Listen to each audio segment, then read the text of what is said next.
amis téléspectateurs de la VFtv heure bi baax bi moo jot il est 13h dans les locaux de la VFtv Vision Femme Future Télévision la ñu wax muy télé jigéen ñi chaque jour nag comme de coutume damay commencer sama nuyoo ak sama benn nit wala sax benn dëkk tey nag nuyoo bi maa ngi koy yóbbu ci Cheikh Gaynde Thioune jàmbaar jooju nga xamante ne nii ñett yi nga xam ne ñoo seq turam yépp muy Cheikh ngëneel la Gaynde jàmbaar la Thioune di waa kër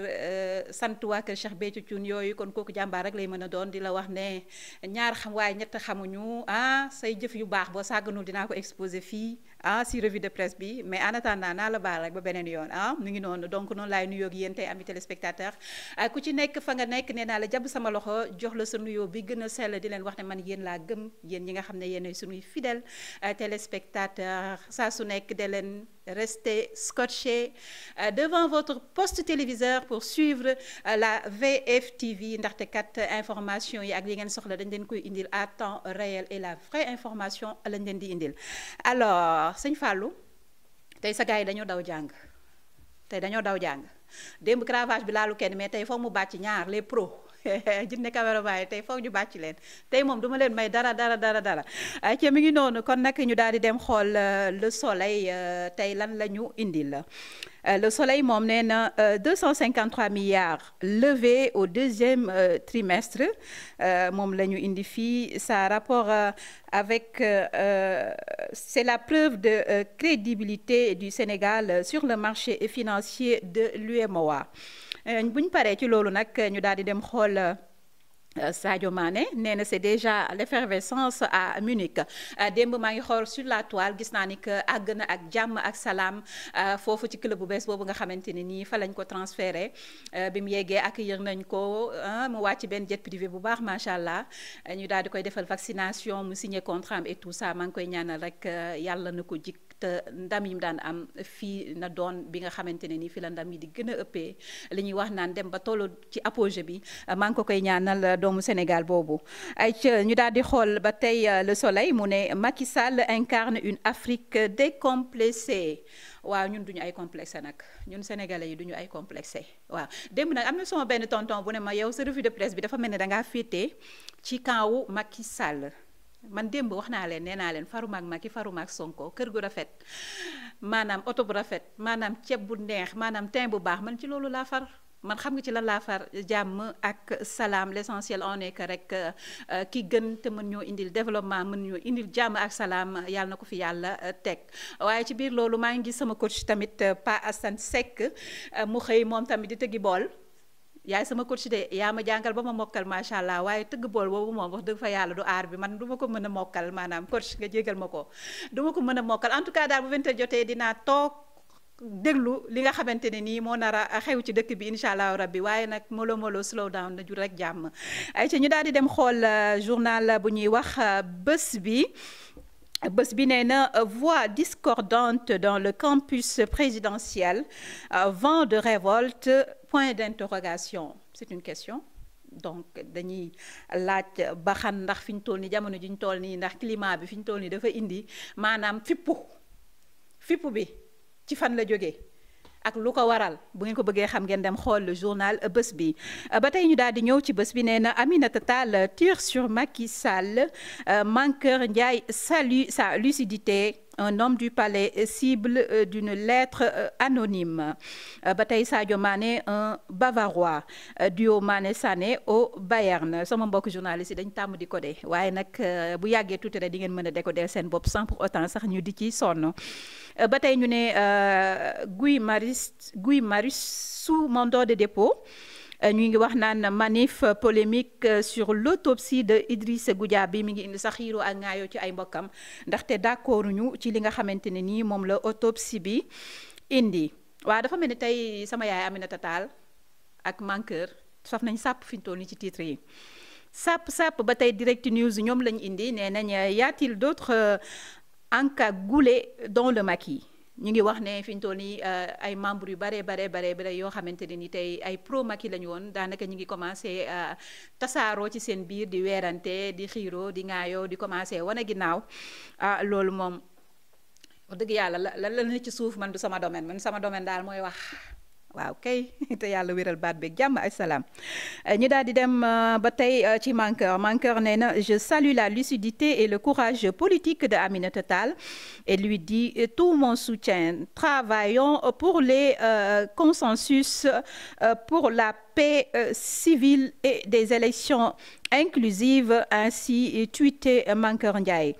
ba tey Guy Marius Sagna sous mandat de dépôt moom tamit loolu la journal bi indiwaat ñu ne des nouvelles lois pour faciliter aux artisans l'accès à la commande publique loolu moom daf ciy baax parce que consommer local dafa am solo ci dëkk dafay contribuer ci développement dëkk et que tamit doomu réew mi bu leen yàlla mayee des mains d'or ñuy créer yu baax yoo xamante ne nii tey ñi nekk bitim réew dañ koy soxla donc ñoom ñuy ñëw di jël ci sunuy mbir moo gën ñun ñuy dem di jël ci seeni mbir loolu sax ñàkk gëm sa bopp la te nag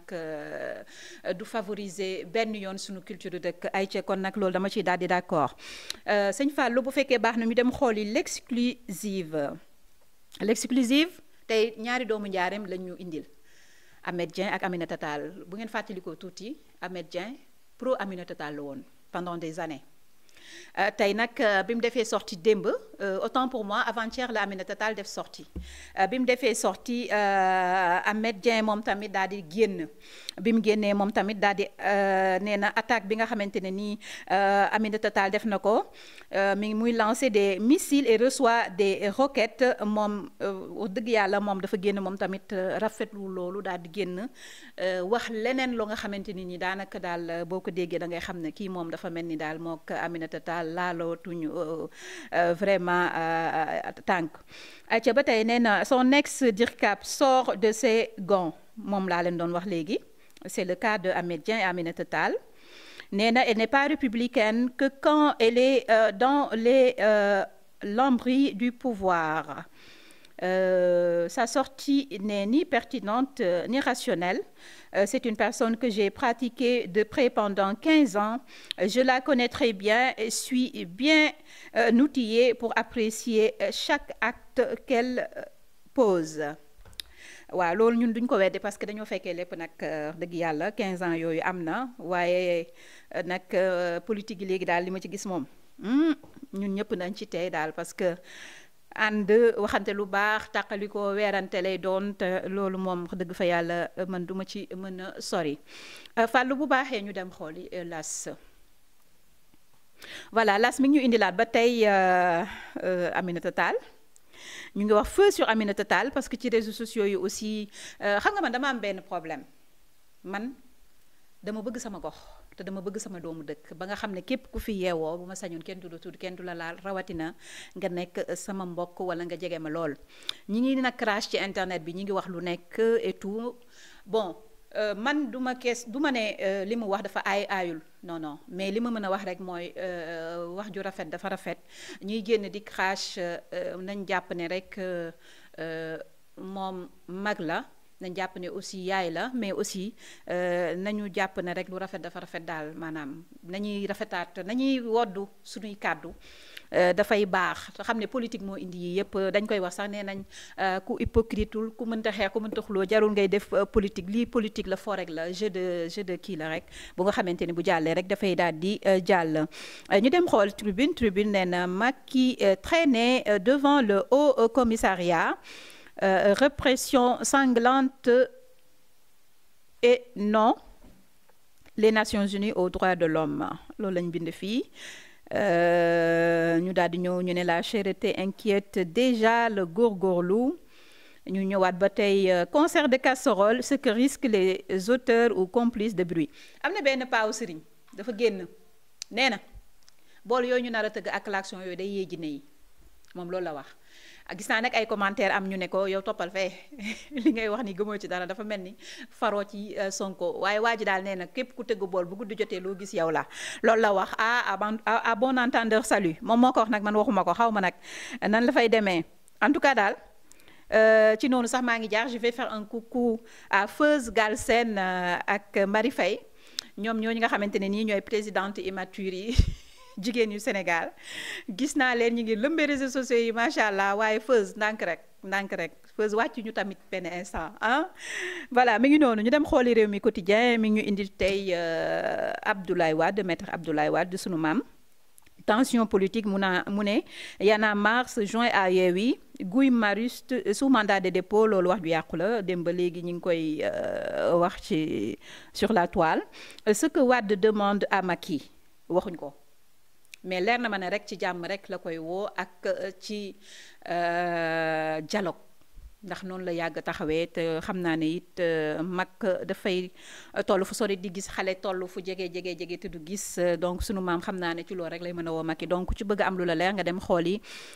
réew mi quotidien ñu dem xooli le quotidien moom fii ñu ngi wax naan mortal combat ñu ngi wax ne entretien avec le leader du PPC Seydou Diouf tire sur Sonko. mu ne le discours violent qu'il tient n'a jamais été entendu au Sénégal. Marche annoncée le 29 juin, c'est le summum de l'indignité républicaine. moom loolu la wax ñu ngi ñëwaat tamit ci kaawu Assane Mbacké renvoyé devant la chambre criminelle. Aïcha bu baaxee ñu dem xool critique nee na Yewwi lâche la bête. voilà lu tax ñu wax loolu bon. ñu ngi wax daal naan waaw par rapport ak concertu casserole bi la ñuy wax man benn instant damay def revue de presse pare damay am envie mais damay xam ne bu ma reetaanee rek émission bi daal di yàqu autant pour moi donc vaut mieux rek ma jàll ci leneen ñu ne procès des 2 députés de Yewwi Askan Wi un verdict à haut risque. loolu la ñu wax foofu ñu ne le mandataire national de Yewwi Déthié Fall porte le chapeau fatal. Diatara et compagnie exigent l'application de la loi dans toute sa rigueur. Cheikh Bamba Dièye, nous avons rompu avec l'esprit consensuel de 1992. ba tey ci critique nee na la FDS plaide la cause de 25 000 agents laissés en rade. voilà loolu moom sécurité de la santé la 72 heures de grève moom la ñu décrété. ñu dem xooli Libération. bébé Aïcha toujours introuvable mooy kii nga xamante ne nii moom lañ kidnappé woon keroog ca Pikine ay côté 10 heures je pense que ça fait maintenant 3 jours nee nañ ba léegi gisuñu ko yaayam mi ngi ci njàqare ak vraiment tiis am na sax benn vidéo bi ñu woon instant bi nga xamante ne nii ci lañ koy enlever vidéo boobu aussi ku ko bëgg a xool xam naa ne boo duggee ci YouTube bi rek di nga ci am lu la gën a leer ñu ne affaire Serigne Assane Mbacké Khelcom et compagnie le dossier corsé et transmis à la chambre criminelle. Libération attend toujours la plainte annoncée par la famille de Serigne Assane Mbacké Khelcom waaw kooku kaa moom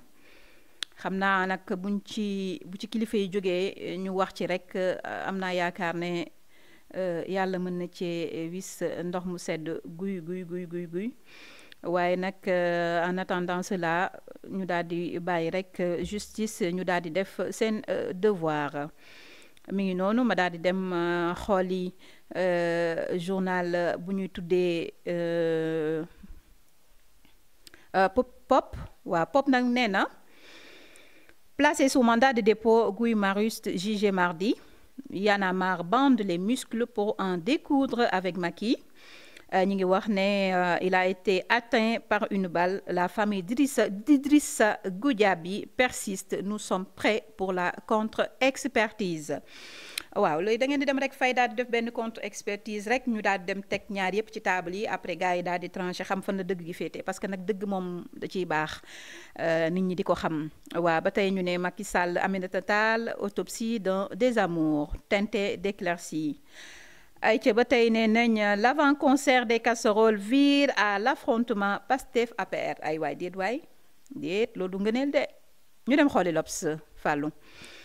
L'Obs nee na les secrets de l'enquête sur la force spéciale, la traque des cerveaux et les nouvelles pistes qui confirment l'opération coordonnée pour installer les chaos. Les 10 personnes arrêtées toujours entre les mains des enquêteurs. Aide devenue placement financier, les ndawtal et le côté obscur du nouveau fonds d'investissement des femmes. boo xoolee fii nag ñoom ñu ngi yore seen leket xam naa mooy coowu kalabaas yi rek nga xamante ne nii daanaka depuis mën naa ne un moment nit ñi dañ koy politiquer waaw waaye tamit dañuy mbubboo ne social dafa nekk ci biir muy des financements yi nga xam ne dañ koy jagleel femmes yi am na ñoo xam ne nag xëy na ci la ñuy wax moom dëgg la ci ñoom xëy na am na tamit ñeneen ñoo xam ne leneen la man daal dara leeru ma ci daal mais en tout cas tey moom génne nañ leen teg leen ci table bi ñu ne législative 2022 Oumar Sy à la tête de liste des suppléants de Yewwi à un pas de l'histoire trajectoire d'un éternel indigné frère de Habib Sy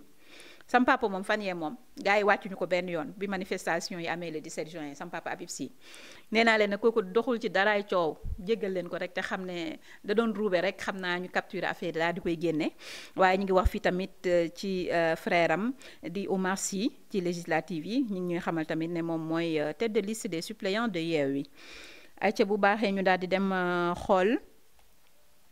Walf Quotidien la ñu indil tey nee na arrestation et jugement d'opposants Macky se radicalise loolu la wax fii les faucons prennent le pouvoir sous mandat de dépôt hier retour à la case prison pour Guy Marius Sagna accès à la commande publique beaucoup d'appelés peu d'élus ñu ne Guinée-Bissau la force de la CEDEAO divise ba tey ñu ngi wax ne hivernage précoce des paysans affiche déjà la banane waaw tawu démb bi de bu dakkul moom yaakaar naa ne tawu ren bi incha allahu rabbi yàlla dina ci def jàmm bu soobee yàlla. ay ci ñu daal di dem xooli l'évidence mu ne concert de casserole comment Sonko compte jouer sur les nerfs de Macky Sall. Concert de casserole bataille et de klaxon les femmes de Benno Bokk Yaakaar dénoncent un tapage nocturne xam nga lu tax ñoom ñu naan dañuy dénoncer tapage nocturne parce que ci loi bi dafa am ay daan yoo xamante ne nii dañ koy teg ñëpp ñi nga xamante ne nii dañuy def li ñuy wax tapage nocturne waaye xam nga rek bu ñuy jaaree nii ñii tamit dañuy fexe indi leneen luy tax ñoom it ñu mën a contrecarrer ñi ci des. waaye ci biir loolu nañ xam ne daal lépp ku ci nekk mën ngaa def la ngay def waaye nañ ko teg rek ci dëgg nañ ko teg ci yoon dafay ngëneel bu fekkee baax nañu dem xooli l'enquête mi ngi ñuy wax ne coalition Wallu et Yewwi Askan Wi les germes de scission ñoom loolu la ñu indi tey ñu waat nañ tamit ci Mankeur Ndiaye alerte bi nga xamante ni nii def na ko ñëw nañ tamit ci Y'en a marre met en garde Y'en a marre ñoom kon ñu ngi Sénégal en fallu waaye Y'en a marre ñi ngi Sénégal man ñooñu dama leen gëj a dégg de wala seen doole dafa commencé jeex en tout cas daal ñoom daal bu coow li bare rek ñu ñëw bu yëf yi kiiwee ñu kii moom daal kenn xamul seen bi daal day na waar mi ngi noonu daal ñu dem ci stade mi ngi ñuy indil doomu Sénégal boobu di Sadio Mané en Allemagne depuis hier après l'Angleterre une nouvelle page à écrire am na sax ku ma gis ci Facebook bi mu naan Sadio yàlla nañu yóbbu yàlla nañu indil coupe du monde bi donc day indi coupe du monde bi xam nga yàlla buy defar day defar rek te fi ñu toll nii moom direction bi Sénégal la viseur yëpp ñi ngi Sénégal projecteur yëpp ñi ngi Sénégal incha allahu rabbi laf cat dina ñëw bu soobee yàlla. damay jeexale nag ak sunu lamb mu ne gala du 19 juin sanction pécuniaire franc perd 330 000 sort 400 000 francs CFA la licence de Baba Diakhal retenue ay yëpp day am ci làmb kon man nag war naa di ci gëstu de yéeme na 330 000 ci tabaski gii ku ko joxoon fàllu bu mu jënd ci ñaari xar 400 000 ñu jox ko Yankoba duñu waxati dara laa lay wax di donc amis téléspectateurs ci noonu lay tàggoowee ak yéen di leen wax ne bu subaa bu ngeen ma gisul xam leen ne dañoo jël cours dóor ma ko kan moo ma koy dóor sëñ Fallou mu sell mi borom pro Sonko kër gi kenn du fi tudd Sonko man fi ñu toon dañ maa tënk ba mënatuma sax xappi Fallou dama bëgg a xappi bàyyi ma may fëlaale di sànneeku di def lu ma saf waaye ngir yàlla waaye bàyyil di ma menacé waaye bu ma dara dalee suba rek Fallou moo ma mi ngi noonu ñu dut foofu baaraam ay ci ami téléspectateur ci noonu laa leen di tàggoowee di nuyu waa VFtv yëpp ci kaw ba ci suuf di leen wax ne Desk Sport Mansour Seck dafa am empêchement de dernière minute mais incha allah rabbi mercredi prochain di ngeen ko gis fii nii mu daal di ñëw indi leen lépp li nga xamante ne ni mooy info par rapport au sport national local et international excellente journée à vous.